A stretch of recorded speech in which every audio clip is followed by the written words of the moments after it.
Alright, what's up guys? We're gonna take a look here at Diablo 4 versus Path of Exile. And first off, if you don't mind hitting that subscribe button, I'd really appreciate it. It helps me out, getting close to 1,000 subs. And with that out of the way, let's jump into this video. Currently playing Hardcore Ancestor League and Path of Exile.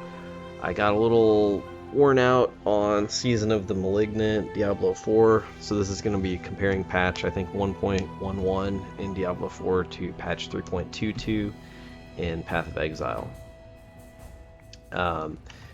First thing I want to hit on here is I'm playing the game right now, and I'm just going to be kind of, shooting from the hip. These are my unfiltered, stream of thoughts on both games. I think right now, as it stands, Path of Exile is still by far a superior game to Diablo 4. I really enjoyed my first playthrough of Diablo 4, and I thought the game was really good.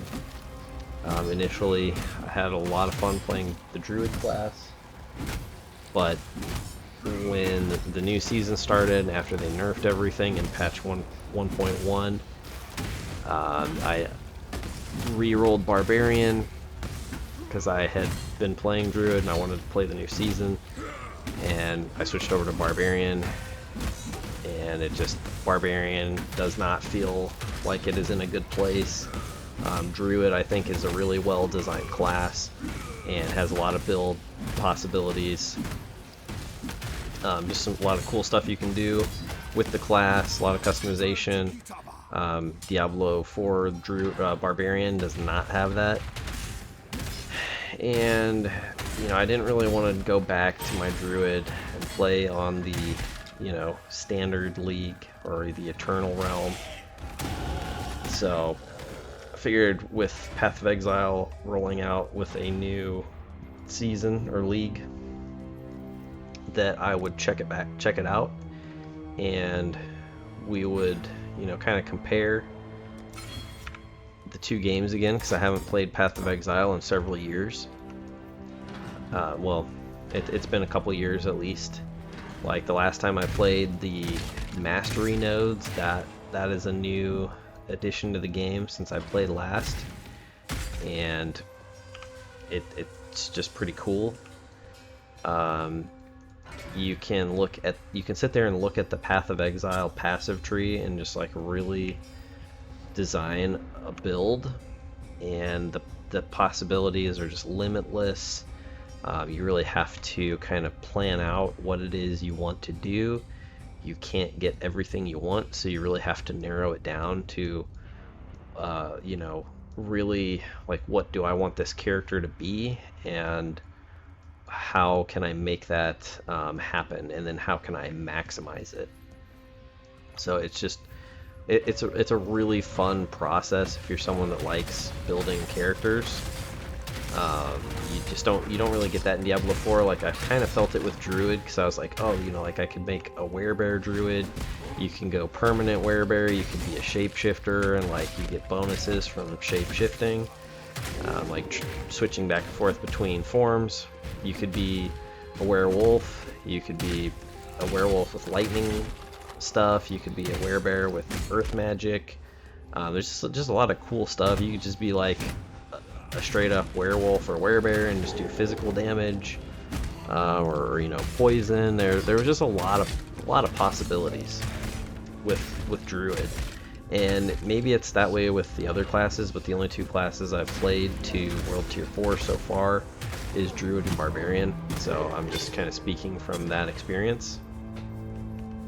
And that's one of the things with Path of Exile that just makes it like the gold standard of ARPGs, is the build possibilities are limitless. Like you basically pick a class based off the ascendancy you want and kind of like the theme of the build you're doing, and then you pick a skill gem or two and you min-max the crap out of it, and of course there's like variations. There's a lot of different things you can do. A lot of different interactions between skills, and it's just it's a very interesting process. It's just a lot of neat things that you can come up with.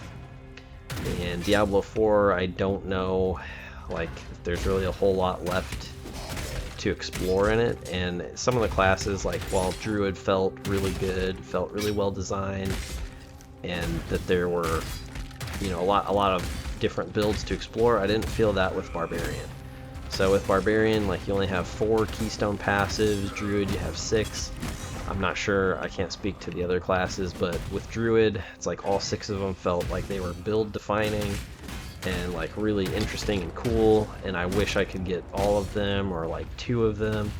But Barbarian, it was just like 4 different options for more damage. You know, it's like more damage while berserking, more damage if you use all 3 different weapon types, more damage with core skills, or more damage with bleeding.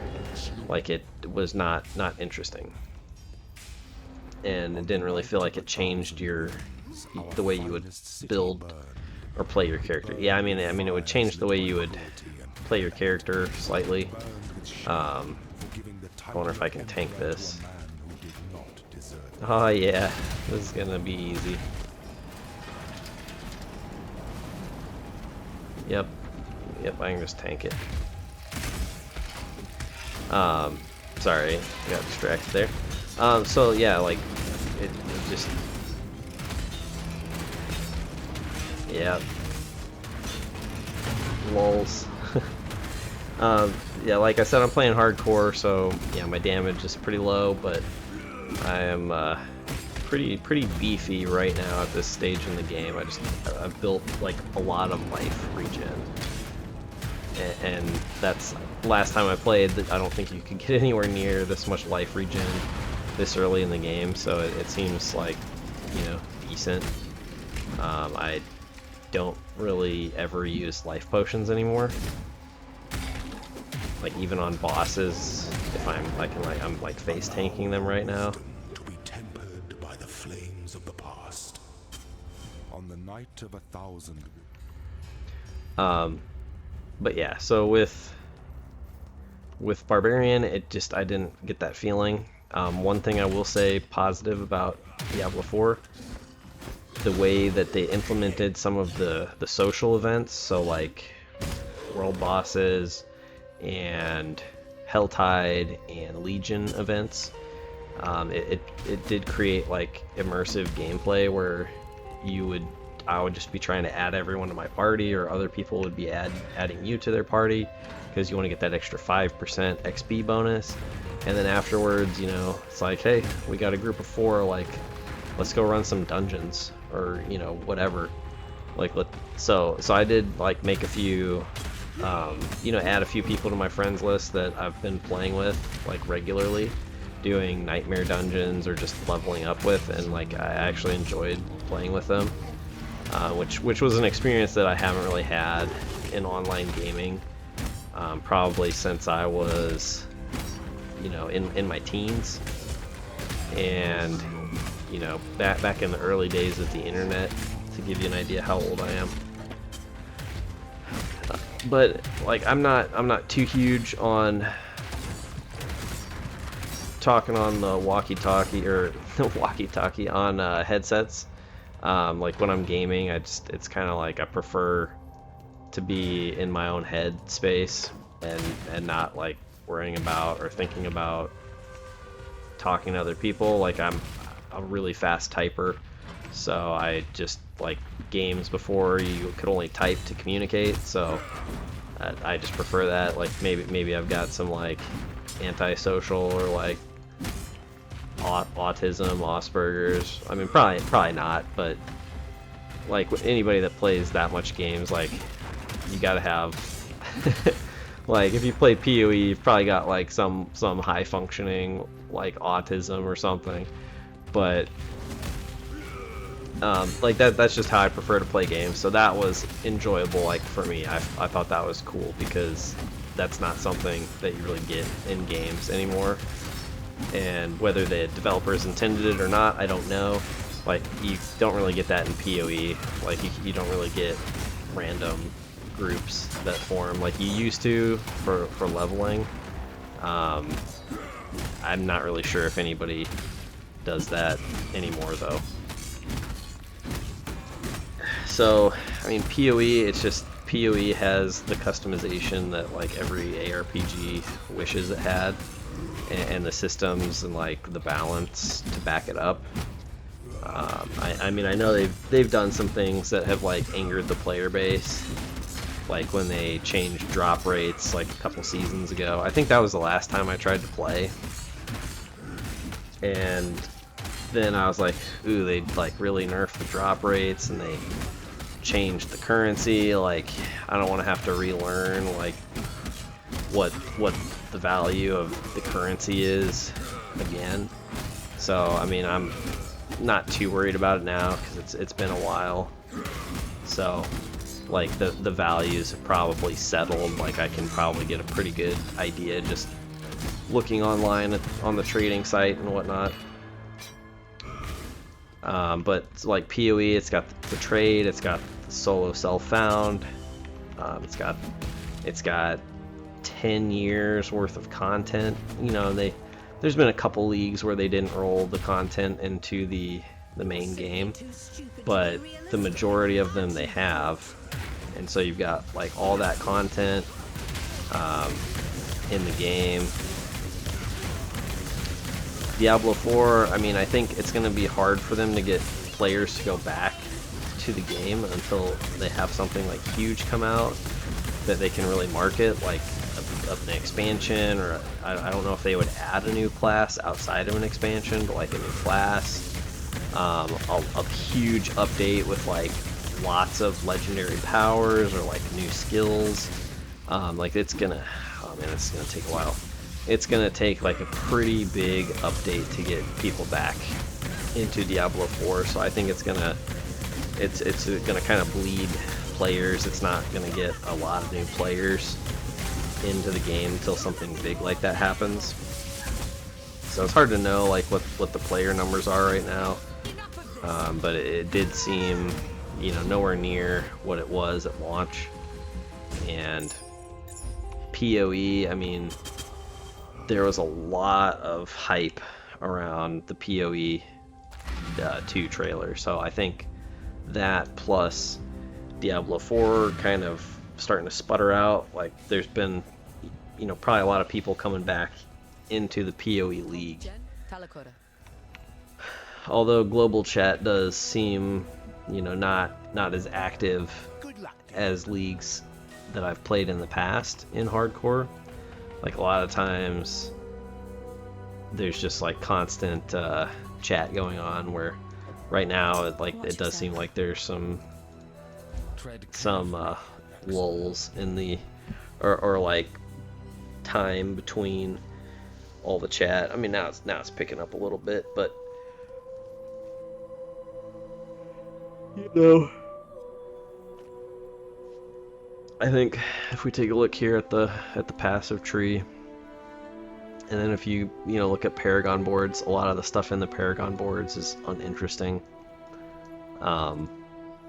Like, it's mostly just you're picking up stats. Like, it's too many stats. Like, on a paragon board, to get from, like, this node to this node, in terms of like these are interesting nodes, but to get an interesting node in Diablo, you're taking like 10 5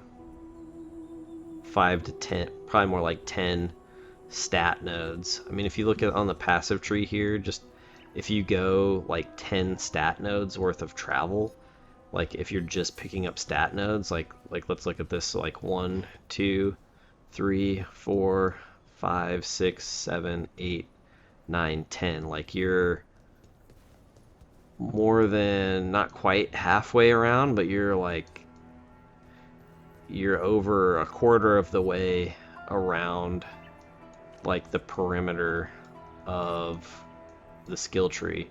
Or like, if we went this way, like just from the start starting node. 1, 2, 3, 4, 5, 6, 7, 8, 9, 10. I mean, you can go from basically like one starting point to the next starting point with 10 nodes, and or 10 skill points. And granted, in Diablo 4, like each level is four nodes. So I mean, in 10, but you get, you get skill points in POE from quests and whatnot too, but you also don't get paragon points until level 50. So I think it's not an exact comparison, but like I think at the end of POE you have, I don't know, 120-ish skill points, and Diablo 4 like you're looking at 220. So you get like 100 more paragon points than you do skill points in POE, but it takes you like 5 times as many points to get from like interesting node A to interesting node B. So I really do think like at the end you end up with less, unless you're like, yeah, I mean, unless you're just really taking all the like blue nodes and you're just not picking up a lot of paragon boards, or you're like really trying to flush out all your glyphs.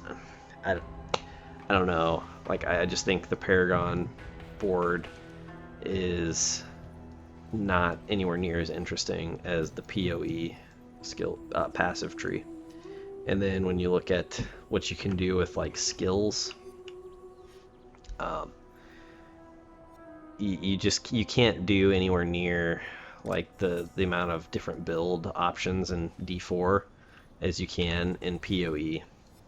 Hands down, like you have hundreds, well maybe not hundreds, but like dozens of skills to choose from in POE, and in D4 it's like you're limited to what, like four or five core skills to basically build your character. And then if you pick up like war cries on barbarian, that takes up 3 of your skill slots. Like I already have 5 skill slots on this character, and I haven't got anything going as far as like auras or anything that's going to reserve my mana, or just like there's a lot more stuff I could add into this. And for those to all, like I'll be getting probably like several war cries, auras, like the fire, what is it called, that reserves your mana and you do like fire damage. I probably should go pick that up because my damage is like so low right now. Let's see. The only problem I have is like none of my stuff. I have like really bad sockets. Let's see. I think Herald of Ash.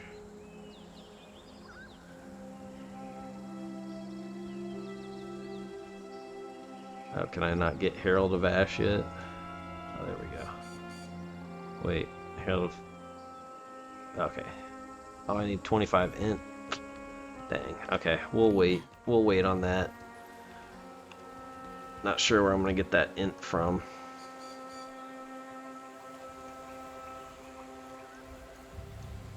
We'll find. We'll get it. You have returned. The end of learning is the beginning of death. All right. Now we're gonna do some. Now we're gonna do some damage.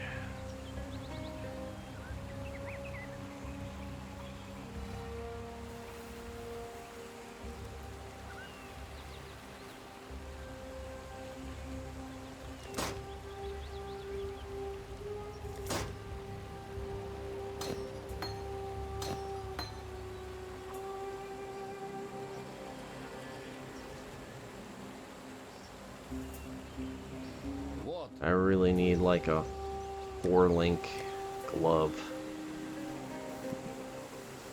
That would just really make my day. Travel far. I hate using currency at this stage in the game because you usually don't have enough to actually make it worth it. I mean, maybe I'll use that and just like, maybe I have enough resist now.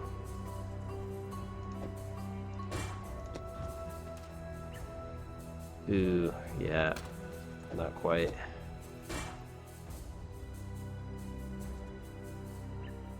Dang, maybe we're still gonna have to wait.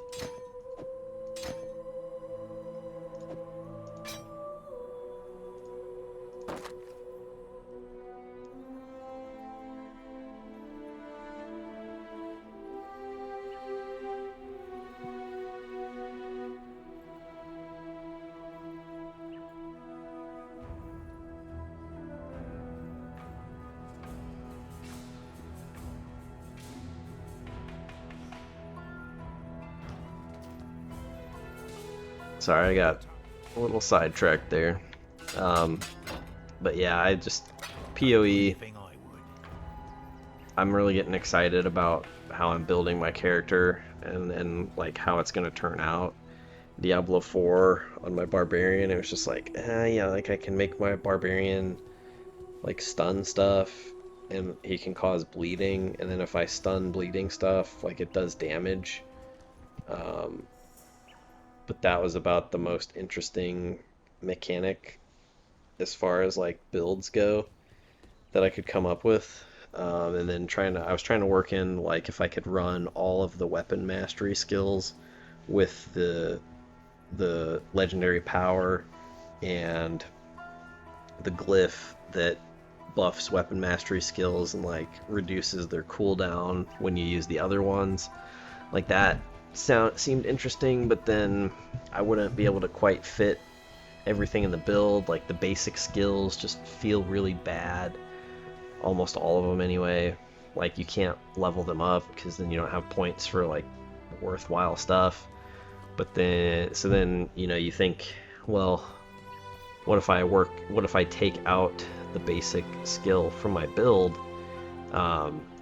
and like you can kind of do that, and then you can almost get away with it and not worry about like resource generation. But then it's like, well, now I run into situations where I can't attack something just because I don't have a basic skill on my bar. Like I feel like they need to give you 6 skills, and then everyone just has a basic skill slot and an ultimate skill slot, and those are just like locked for said skills, because most of the builds I came up with, it's like the ultimate skill has such a long cooldown that I don't want to put it on my bar, because then it's just like a dead slot half, you know, for like 90% of the time. And then I don't want a basic skill because it just feels really bad, and I'm only using it because I have to use it to generate resource on my characters. But then when I don't need it, like when I'm using it almost never, it also feels like a dead skill slot, and then it's your weakest skill, so it's like I need to get this off my skill bar. Like I don't want this basic attack, but then you run into situations where you're just like standing there like, oh well, I would hit him with my weapon, but I don't have a basic skill on my slot bar, and my resource generation ability is down for like 3 more seconds, so let me just like run around in a circle. So it just felt bad. Whereas here, like you can activate you know, passive type skills like auras, and then you can take them off your skill bar. Like you can have a lot of skills running at the same time. Like I've had builds before where I was like, ooh, I've got so many active skills that like I almost don't have enough like buttons to actually like run all the skills. And then like on top of that, I have a ton of passive skills active too.